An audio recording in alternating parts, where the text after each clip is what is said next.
মা গো কেন আপনি কাঁদেন? বাবা, বাবা গো আমি কাঁদি আমার স্বামীর দুঃখে। আরে সুবহানাল্লাহ বলেন না। সুবহানাল্লাহ। এখনকার যুগের কয়টা নারী কাঁদে স্বামীর জন্য? কথা বলেন না।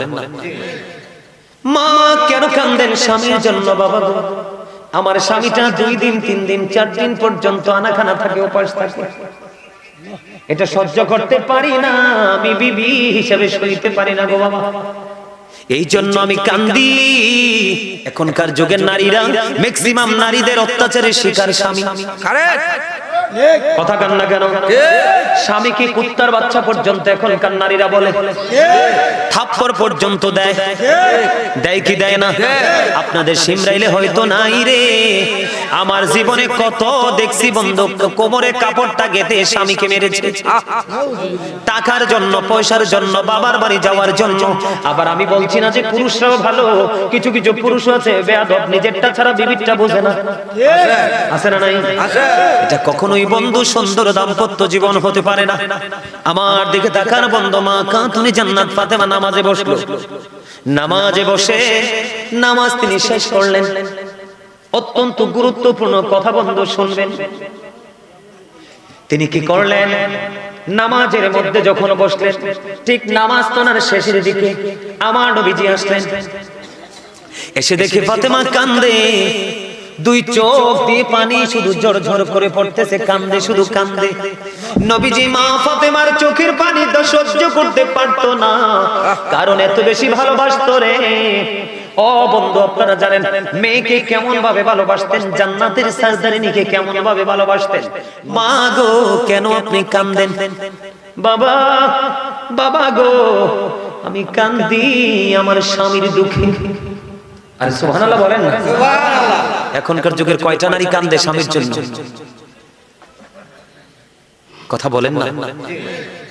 মা কেন কাঁদেন স্বামীর জন্য? বাবা গো আমার স্বামীটা 2 দিন 3 দিন 4 দিন পর্যন্ত আনাখানা থাকে, উপাস থাকে, এটা সহ্য করতে পারি না, আমি বিবি হিসেবে সইতে পারি না গো বাবা, এই জন্য আমি কান্দি। এবার আমার নবীজি বললেন সঙ্গে সঙ্গে ফাতেমাকে, মা আপনি আপনার জায়নামাজের একটা কোণা উল্টে দেন, ভেঙে দেন। বুঝে নেন, যখন মা ফাতেমা যখন জায়নামাজের একটা কোণ যখন ভেঙে দিল, ভেঙে দিতে দেরি রে, এবার চাইয়া দেখে স্বর্ণের বন্ধু স্রোত বয়ে যাচ্ছে। জোরে বলেন না আল্লাহু আকবার। আমার নবীজি একটা ডাক দিয়ে বললেন, ভাগো এই স্বর্ণের যে বন্যা বয়ে যাচ্ছে, স্রোত বয়ে যাচ্ছে, আপনি ওখান থেকে ইচ্ছে মতো নিয়ে নেন, আপনার বাড়ি গাড়ি দালান কোঠা যা প্রয়োজন সুখের জন্য নিয়ে যান, তবে এই সুখটা চিরস্থায়ী নয়, এটা অল্প সময়ের মধ্যে ভেঙে যাবে। আপনি কোন সুখ চান? এই দুনিয়ার না ওপারের, কারণ ওই সুখটা হলো চিরস্থায়ী সুখ, আপনি জান্নাতের সরদারিনী।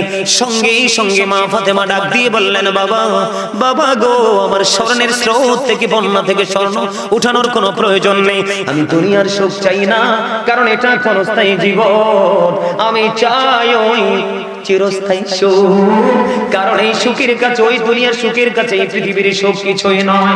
আমার জীবনে যদি আরো বেশি কষ্ট করা লাগে, আরো ত্যাগ স্বীকার করা লাগে, আমি করতে রাজি, তারপরেও পৃথিবীর সুখ আমি কামনা করি না। এখনকার যুগের বিবিরা কি করতো বন্ধু? কাঁচামচ টানলে বকাবকি, ঠিক মতো সবকিছু দিতে না পারলে বকাবকি। কিন্তু এখনকার বিবিরা জানে না, বিবি যদি মারা যায়, স্বামীর চোখ দিয়ে যদি একটা ফোঁটা চোখের পানি পড়ে, ওই বিবির জন্য জাহান্নামের আগুন হারাম হয়ে যায়। মা ফাতেমার জীবন থেকে বন্ধু শিক্ষা। বন্ধুরি আমার, এমন ভাবে তার অভাব অনটনের মধ্যে জীবন যাপন করত, তারপরেও পৃথিবীর লোভ লালসা তারা সুখ শান্তি কামনা করে নাই। বন্ধু কিতাব প্রমাণ করেছে, তারা যখন পোশাক পরতেন, মাথা রাখতে গেলে পা উদাম হয়ে যেত, পা ডাকতে গেলে মাথা উদাম হয়ে যেত। এত শর্ট কাপড়ে আবৃত হয়ে স্বামী স্ত্রী জীবন যাপন করেছে। বন্ধু খাবারের যন্ত্রণায় ঘরের মধ্যে পড়ে আছে। নবীজি এসে দেখলেন তারা খাবারের যন্ত্রণায়, খাবারের কারণে কাতর। দেখলেন তাদের পরনে বস্ত্র পর্যন্ত নেই, তাদের অঙ্গ ঢাকার জন্য নবীজির পাগড়ি মোবারক পর্যন্ত তাদেরকে দিয়েছে।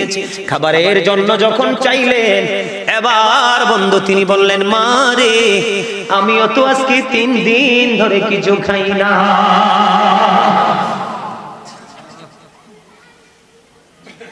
বন্ধুরে আমার, তাদের জীবনী থেকে শিক্ষার কোনো অভাব নেই। স্বামী স্ত্রীর মধুর বন্ধনের কথা বলছি বন্ধু। একদিন হযরতে আলী ঘরে ছোট ছোট ছোট্ট ছোট্ট ফুটফুটি দুটো কলিজার টুকরা সন্তান আছে, ইমাম হাসান হোসেন। তাদের খাবারের কোনো বন্ধু ব্যবস্থা নাই। সারা দিন ঘুরলেন, কোনো কাজের ব্যবস্থা হলো না। রাত্র হয়ে গেল। ইমাম হযরতে আলী রাদিয়াল্লাহু তাআলা আনহু চিন্তা করলেন, আজকে বাচ্চাগুলোকে কি দিয়ে সান্ত্বনা দিব রে?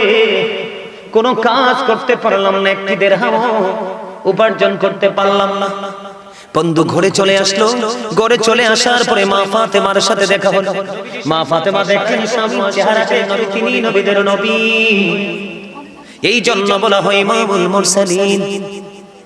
তাদের সুযোগ্য কন্যা যার নাম হলো খাতুনে জান্নাত ফাতেমা, এখানে আমি পড়ে আসছি বন্ধু। মা খাদিজা এমন একজন নারী ছিল রে, মা খাদিজার কবরে ফেরেশতা পর্যন্ত প্রশ্ন করতে আসেনি। সুবহানাল্লাহ। মা খাদিজার আগে যে বিয়ে হয়েছিল, প্রত্যেকটা স্বামীর ঘরে সন্তান ছিল, ঠিক নেই? কিতাব প্রমাণ করেছে মা খাতুনে জান্নাত যখন মা খাদিজার ওদরে আসলো রে, মা খাদিজা বলতেছে, আমার এই নুরানি সন্তান পৃথিবীতে আসবে, আমি খাদিজা অন্যান্য সন্তানদের মতো কোনো ভারী কোনো কিছু আমি মনে করিনি। সুবহানাল্লাহ। অত্যন্ত নিয়ামতে পরিপূর্ণ ছিল মা খাদিজা। এমন একজন নারী ছিলেন, মহিয়সী নারী।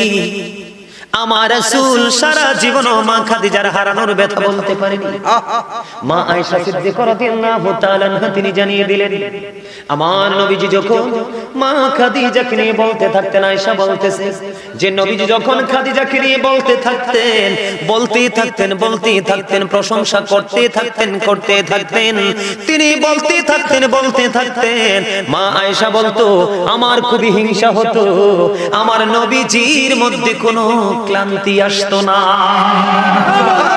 বন্ধু, মা খাদিজাকে হারিয়ে আমার নবীজির জীবনে সবচেয়ে বড় একটা শক্ত তিনি সঙ্গী হারিয়েছেন, যিনি সুখে দুঃখে নবীজির সঙ্গী ছিলেন, এমনকি জীবনের সকল দৌলত নবীজির কদমে বিলিয়ে দিয়েছিলেন, শত্রুদের থেকে বন্ধু পর্যন্ত।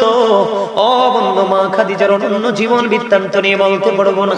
একদিন জিবরাইল আসতেছেন আমার নবীজির কাছে, এই দিক দিয়ে খাদিজাও আসতেছেন। বন্ধু হজে গেলে উঠেননি পাহাড়ের চূড়ায়, কথা কয় না, মাজায় ধরে যায় না, জিরাইয়া ওঠা যায় না, কিন্তু প্রতিদিন মা খাদিজা কেমন করে বন্ধু যাইতো, কেমন ছিল রে। জিবরাইল আসতেছেন নবীজির কাছে খোঁজে নেবেন। জিবরাইল এসে নবীজির দরবারে হাজির হয়ে গেলেন। এখনো খাদিজা আমার নবীজির কাছে এসে পৌঁছায়নি। পাহাড়ের নাম কি? কথা কয় না, জাবালে নূর।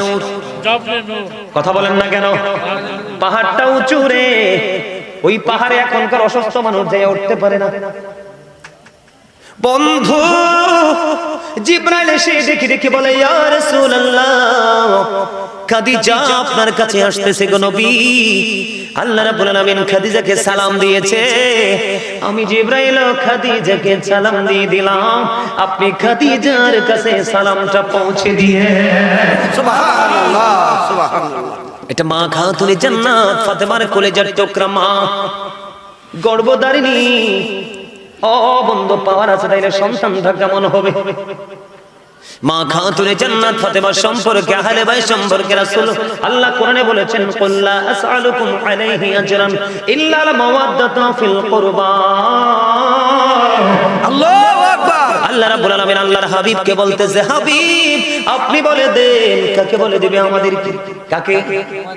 হাবিব আপনি জানিয়ে দেন আপনি বলে দেন আমি যে তোমাদের কাছে রিসালাতের বাণী পৌঁছে দিয়েছি, কি আমি তোমাদের কাছে রিসালাত পৌঁছে দিয়েছি, তোমাদের কাছে সৎ পথ প্রদর্শন করেছি, উপদেশ দিয়েছি, এর বিনিময়ে আমি তোমাদের কাছে কিছুই চাই না রে, আমি চাই শুধু আমার আহলে বাইতের ভালোবাসা। সুবহানাল্লাহ। কথা বুঝেন নাই আপনারা? জি।